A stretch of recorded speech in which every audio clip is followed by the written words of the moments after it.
Anatolea mimi mama. Toa mkono wako. Wewe unataka nikubatue, endelea kutoa unashika mkono. Alikwambia unaanza kushika mkono na. Nikamwambia pika ugali toka muda ule unakuwa unajizungusha. Mpaka wako unaona gesi inaisha. Sio kwamba gesi. Toa mkono mama kwanza, nitakubatua. Alikwambia gesi inaisha unaiangalia nani? Waanza kuniambia eti sufuria umeweka motoni. Gesi imeisha. Mpaka gesi inaisha ulikuwa unafanya nini? Gesi inakuwa inaisha. Utakuwa unakula kwa macho sasa hivi. Mpaka unarudi mbele. Nakubatua. Achia pia kwangu hivi. Na mimi chips zipo mkononi. Kwanza kuku mwenyewe huyo alikuwa anaumwa huyo, alikuwa anaumwa UTI huyo. Basi wewe shika kuku nipe chips. Yes. Mkono kwa mkono magwanda. Sawa kwa sawa.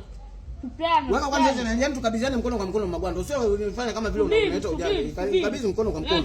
Mkono kwa mkono magwanda. Mimi nimeshakabidhi. Mimi nimeshakabidhi, achilia. Kuna shahidi pale. Nimeshakabidhi. Nimekabidhi, limefinya nyingine limefinya. Linajitia jeuri tu. Lakini kuna hela yako nimeikuta kuna mfuko limepokonya, sio unajitia jeuri. Nimeiba. Nimeiba. Hela kodi ile mama gwanda nikukuta umechukua wewe. Nimeiba.